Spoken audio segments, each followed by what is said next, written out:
اور اے پیغمبر ان کے سامنے آدم کے 2 بیٹوں کا واقعہ ٹھیک ٹھیک پڑھ کر سناؤ جب دونوں نے ایک ایک قربانی پیش کی تھی اور ان میں سے ایک قربانی قبول ہو گئی اور دوسرے کی قبول نہ ہوئی۔ اس دوسرے نے پہلے سے کہا کہ میں تجھے قتل کر ڈالوں گا۔ پہلے نے کہا کہ اللہ تو ان لوگوں سے قربانی قبول کرتا ہے جو متقی ہو۔ اگر تم نے مجھے قتل کرنے کو اپنا ہاتھ بڑھایا تب بھی میں تمہیں قتل کرنے کو اپنا ہاتھ نہیں بڑھاؤں گا۔ میں تو اللہ رب العلیم سے ڈرتا ہوں۔ میں تو یہ چاہتا ہوں کہ انجام کار تم اپنے اور میرے دونوں کے گناہ میں پکڑے جاؤ اور دوزخیوں میں شامل ہو، اور یہی ظالموں کی سزا ہے۔ آخرکار اس کے نفس نے اس کو اپنے بھائی کے قتل پر آمادہ کر لیا، چنانچہ اس نے اپنے بھائی کو قتل کر ڈالا اور نامرادوں میں شامل ہو گیا۔ پھر اللہ نے ایک کوا بھیجا جو زمین کھودنے لگا تاکہ اسے دکھائے کہ وہ اپنے بھائی کی لاش کو کیسے چھپائے۔ یہ دیکھ کر وہ بولا، ہائے افسوس، کیا میں اس کوے جیسا بھی نہ ہو سکا کہ اپنے بھائی کی لاش چھپا دیتا۔ اس طرح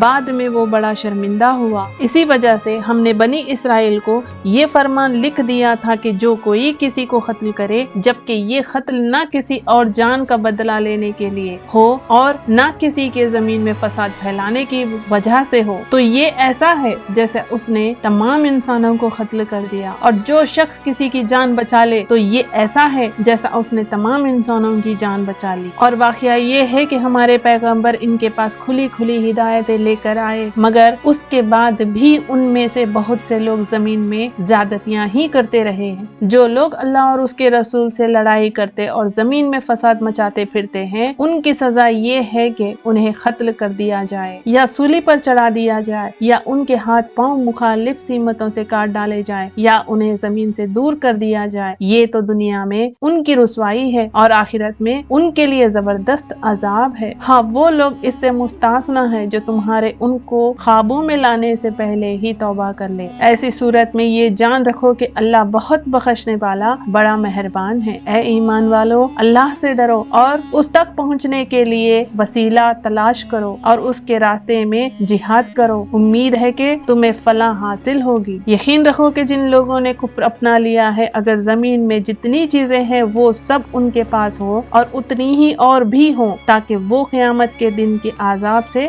بچنے کے لیے وہ سب فائدے میں پیش کر دیں، تب بھی ان کی یہ پیشکش قبول نہیں کی جائے گی اور ان کو دردناک عذاب ہوگا۔ وہ چاہیں گے کہ آگ سے نکل جائے، حالانکہ وہ اس سے نکلنے والے نہیں ہیں، اور ان کو ایسا عذاب ہوگا جو قائم رہے گا۔ اور جو مرد چوری کرے اور جو عورت چوری کرے، دونوں کے ہاتھ کاٹ دو تاکہ ان کو اپنے کیے کا بدلہ ملے اور اللہ کی طرف سے عبرتناک سزا ہو، اور اللہ صاحب اقتدار بھی ہے، صاحب حکمت بھی۔ اور جو شخص اپنی ظالمانہ کارروائی سے توبہ کر لے اور معاملات درست کر لے تو اللہ اس کی توبہ قبول کر لے گا۔ بے شک اللہ تعالیٰ بہت بخشنے والا بڑا مہربان ہے۔ کیا تم نہیں جانتے کہ آسمان اور زمین کی حکمرانی صرف اللہ کے پاس ہے؟ وہ جس کو چاہے عذاب دے اور جس کو چاہے بخش دے، اور اللہ ہر چیز پر پوری قدرت رکھتا ہے۔ اے پیغمبر، جو لوگ کفر میں بڑی تیزی دکھا رہے ہیں وہ تمہیں غم میں مبتلا نہ کرے، یعنی ایک تو وہ لوگ ہیں جنہوں نے زبان سے تو یہ کہہ دیا ہے کہ ہم ایمان لے آئے ہیں مگر ان کے دل ایمان نہیں لائے، اور دوسرے وہ لوگ ہیں جنہوں نے کھلے باندون یہودیت کا دین اختیار کر لیا ہے۔ یہ لوگ جھوٹی باتیں کان لگا لگا کر سننے والے ہیں، اور تمہاری باتیں ان لوگوں کے خاطر سنتے ہیں جو تمہارے پاس نہیں آئے، جو اللہ کی کتاب کے الفاظ کا موقع محل طے ہو جانے کے بعد بھی ان میں تحریف کرتے ہیں۔ کہتے ہیں کہ اگر تمہیں یہ حکم دیا جائے تو اس کو قبول کر لینا، اور اگر یہ حکم نہ دیا جائے تو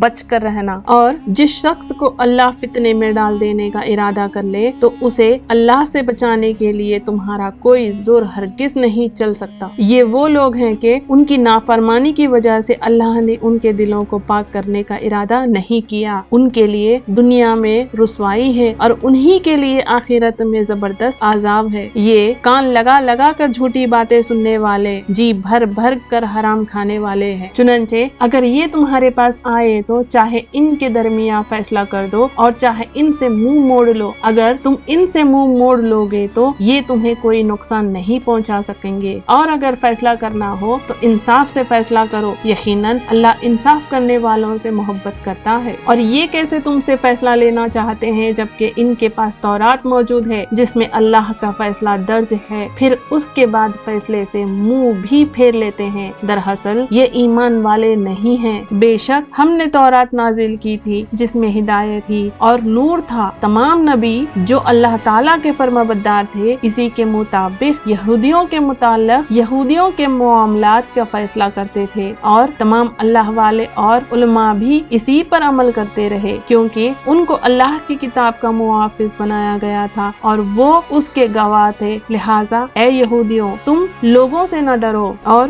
مجھ سے ڈرو، اور تھوڑی سی قیمت لینے کے خاطر میری آیتوں کا سودا نہ کیا کرو، اور جو لوگ اللہ کے نازل کیے ہوئے حکم کے مطابق فیصلہ نہ کریں وہ لوگ کافر ہیں۔ اور ہم نے اس تورات میں ان کے لیے یہ حکم دیا تھا کہ جان کے بدلے جان، آنکھ کے بدلے آنکھ، ناک کے بدلے ناک، کان کے بدلے کان، دانت کے بدلے دانت، اور زبان کا بھی اس طرح بدلہ لیا جائے۔ ہاں، جو شخص اس بدلے کو معاف کر دے تو یہ اس کے لیے گناہوں کا کفارہ ہو جائے گا، اور جو لوگ اللہ کے نازل کیے ہوئے حکم کے مطابق فیصلہ نہ کرے وہ لوگ ظالم ہیں۔ اور ہم نے ان پیغمبروں کے بعد عیسیٰ ابن مریم کو اپنے سے پہلے کتاب یعنی تورات کی تصدیق کرنے والا بنا کر بھیجا، اور ہم نے ان کو انجیل عطا کی جس میں ہدایت تھی اور نور تھا، اور جو اپنے سے پہلے کتاب یعنی تورات کی تصدیق کرنے والی اور متقیوں کے لیے سراپا ہدایت و نصیحت بنا کر آئی تھی۔ اور انجیل والوں کو چاہیے کہ اللہ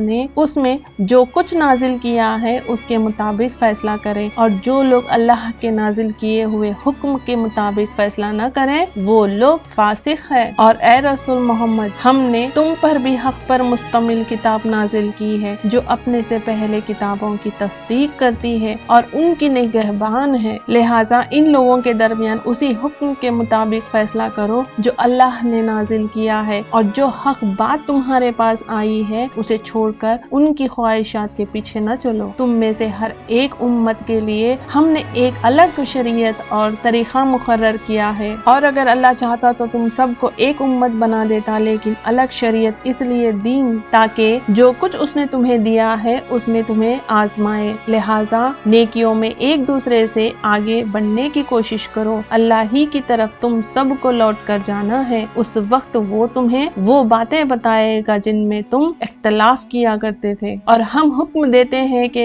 تم ان لوگوں کے درمیان اسی حکم کے مطابق فیصلہ کرو جو اللہ نے نازل کیا ہے، اور ان کی خواہشات کی پیروی نہ کرو، اور ان کی اس بات سے بچ کر رہو کہ وہ تمہیں فتنے میں ڈال کر کسی ایسی حکم سے ہٹا دے جو اللہ نے تم پر نازل کیا ہو۔ اس پر اگر وہ منہ موڑے تو جان رکھو کہ اللہ نے ان کے بعض گناہوں کی وجہ سے ان کو مصیبت میں مبتلا کرنے کا ارادہ کر رکھا ہے، اور ان لوگوں میں سے بہت سے فاسق ہیں۔ بھلا کیا یہ جاہلیت کا فیصلہ حاصل کرنا چاہتے ہیں؟ حالانکہ جو لوگ یقین رکھتے ہوں ان کے لیے اللہ سے اچھا فیصلہ کرنے والا کون ہو سکتا ہے؟ اے ایمان والو، یہودیوں اور نصرانیوں کو یار و مددگار نہ بناؤ، یہ خود ہی ایک دوسرے کے یار و مددگار ہیں، اور تم میں سے جو شخص ان کی دوستی کا دم بھرے گا تو پھر وہ انہی سے ہو جائے گا، یقیناً اللہ ظالم لوگوں کو ہدایت نہیں دیتا۔ چنانچہ جن لوگوں کے دلوں میں نفاق کا روگ ہے تم انہیں دیکھتے ہو کہ وہ لپک لپک کر ان میں گھستے ہیں، کہتے ہیں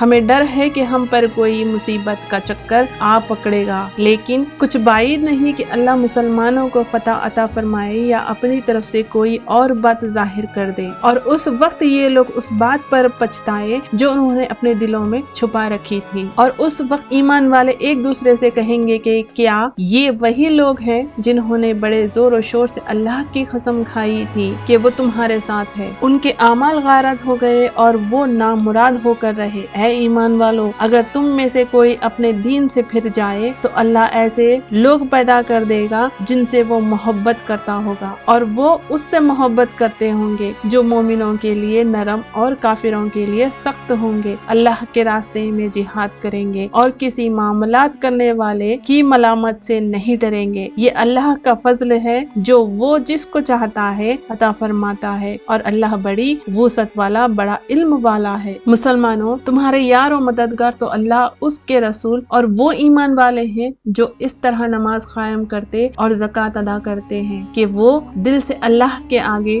جھکے ہوئے ہوتے ہیں، اور جو لوگ اللہ اس کے رسول کو اور ایمان والوں کو دوست بنائے تو وہ اللہ کی جماعت میں شامل ہو جاتا ہے، اور اللہ کی جماعت ہی غلبہ پانے والی ہے۔